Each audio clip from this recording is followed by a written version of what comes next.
Thanks, Lewis. I'm Tom Hepworth and this is South Today.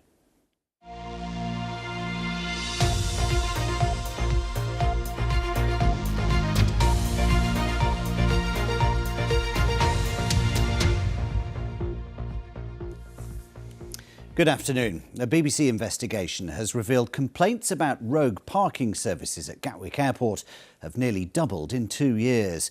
One holidaymaker who left his £44,000 car in the hands of a meet and greet service came back from holiday to find it burnt out after it had been stolen and used in a botched drug deal. Oliver Whitfield-Miocic reports. Stolen and set on fire while the vehicle's owner was on holiday. Days earlier, this car had been dropped off at a rogue airport meet and greet service. Unbeknownst to the traveller, their Toyota RAV4 had been driven to a bar where it was stolen by two men who wanted to buy drugs.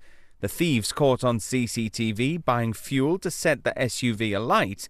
Their plans recorded in a mobile phone video. We've got a can full of petrol, we've robbed a car, and we've not got a lighter, so we can't even touch it. So we have to go back to the garage now. Hours later, police found one of the men close to Gatwick Airport. At this moment in time, I'm arresting you on suspicion of arson. The BBC has previously reported on unofficial meet and greet firms leaving cars caked in mud in fields after long unauthorised journeys.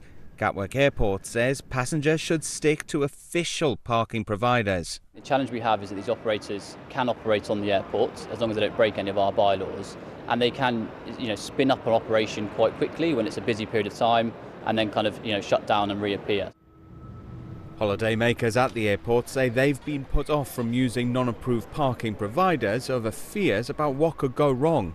I've heard of cars damaged and driven miles away from where they're supposed to be. I've always used official from the airport.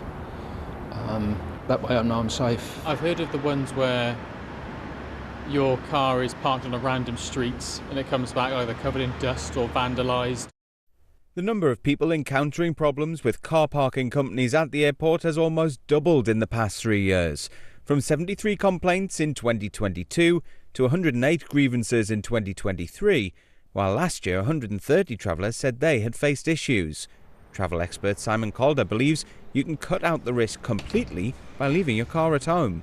I can't see why anybody in the southeast would ever drive to Gatwick. It's a nightmare and parking costs plenty. Much better to travel by train. Gatwick is actually the best connected airport in the UK. If you're skipping public transport, the advice is to always do your research so you're dropping off your keys with a reliable business. Otherwise your vehicle could be taken for a ride you aren't expecting, or potentially much worse. Oliver Whitfield-Miocic with that report. Companies that dig up roads in Southampton may soon have to pay a daily charge. In a scheme the council hopes will mean roadworks don't last as long. The lane rental scheme would see utility firms and developers pay up to £2,500 each day to carry out work on some of the busiest roads in the city. It needs government approval, but it could also net the council nearly £500,000 a year. A final decision is due to be made on the future of 5 primary schools on the Isle of Wight tonight. Parents and children have been campaigning to keep them open, but council officers say closures are necessary to make schools financially sustainable and improve standards. Now, a few weeks ago, we brought you the story of an 11-year-old boy from Oxfordshire with special educational needs who was being taught in isolation in a porter cabin after his school said it could no longer meet his needs. However, following a highly critical Ofsted report in 2023, Oxfordshire County Council says it's working hard to turn things around and improve SEND services. One way it says it's doing that is through an initiative called Enhanced Pathways. With more, here's Kirstina O'Sullivan. What's this one? Matthew is in year 5 at his local primary school. He has autism, ADHD and learning delays, but is thriving in this small class. This is our local school, so he started in nursery. But it became clear fairly early on that he was different and couldn't cope in the classroom. But the council couldn't find him anywhere else because there aren't many places. And then the school was able to create this enhanced pathway class that has been really great for him. The enhanced pathway here means Matthew's been able to stay with his friends instead of having to travel to a specialist school. His teachers are trained and know how to support him. The space they learn in is quiet and nurturing. They're calm in school, they're learning in school, they're communicating more in school. They're talking to us, some of them were non-verbal to begin with, and they're now using words and using language. And it's because of the enhanced pathway that they've been able to do that and make that progress. There are 20 schools running these pathways across Oxfordshire, but due to their success, very soon that number will double. The idea of a pathway is to act as a bridge between mainstream and enhanced provision for children with higher level needs. So with our schools in crisis, could this form at least part of the solution? Oxfordshire County Council's under pressure to improve services, but its high needs block is running at a substantial deficit. It says enhanced pathways are a spend to save initiative, costing around £5,000 a pupil, compared with a cost of up to £70,000 a year per child at a specialist school. So the invest to save is important, but it's secondary really. The most important thing is that children and young people are getting the support that they desperately need and deserve.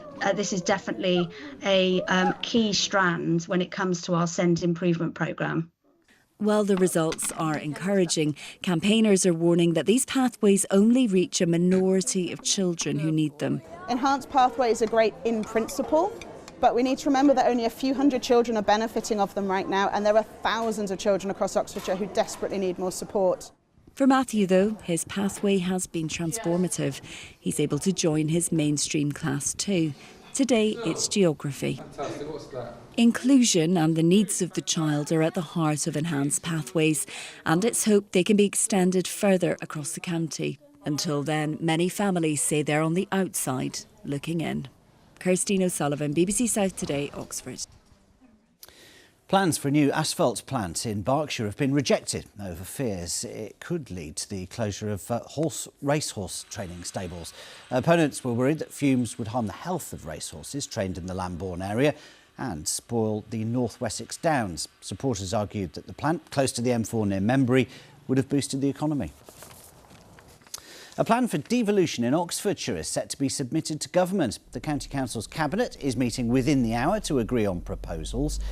It's expected to say that a new mayor for the region should cover Berkshire, Oxfordshire and Buckinghamshire. Politicians are also set to make the case for one unitary council for the whole of Oxfordshire, which some say could save taxpayers £27 million a year. Finally, broadcasting legend Sally Taylor presents her final ever South Today this evening. She joined the programme back in 1987 and has covered 10 general elections, reported with military medics from Bosnia at the end of the war there, and broadcast live from Antarctica. Well, after 38 years, it's believed that Sally is the longest-serving female presenter of a regional television news programme, and we'll have a special South Today at 6:30 tonight, so well worth watching that. Right, time for a look at the weather. Alexis, it is glorious today, isn't it? Yes, it's a spring equinox as well, the first day of astronomical spring. So through the course of today, we've got blue skies overhead. There is the outside chance of a shower, but we'll see scenes like this picture taken by one of our weather watchers in Dorset in Poole. So through the course of this afternoon, lots of sunshine can be expected. There will be areas of cloud bubbling up at times, and the risk of the odd, very isolated shower, particularly for northern parts of the region, but almost anywhere you could see a shower. Most places will have blue skies overhead. There will be areas of cloud, as I said. The winds are a lot lighter than recent days, and as a result, we're looking at highs of 20, maybe 21 Celsius already in some parts. It's the warmest day of the year so far. So a pretty decent day in store, but things turn a little bit unsettled as we head through the next few days. More cloud arrives overnight tonight. With it for the southwest, perhaps some patchy rain. A mild night to come with temperatures dropping to around 8 to 11 Celsius. And there will be a breeze tomorrow from the southeast, still drawing in some warm air, but not as warm as today. And we'll start to see outbreaks of rain with increasing cloud moving northwards through tomorrow afternoon and tomorrow evening. Eastern areas holding on to the brightness for the longest period, but we will see things turn unsettled more so tomorrow night and into the early hours of Saturday morning, because low pressure is close by, and that means unsettled conditions, rain or showers at times over the weekend. Also into Monday, there will be some showers, but next week, temperatures will still be above the seasonal average. Tom. Alexis, thanks very much. I suppose we do need those showers really, don't we? That is the latest. Back to Lewis now for the rest of the news at 1. See you soon.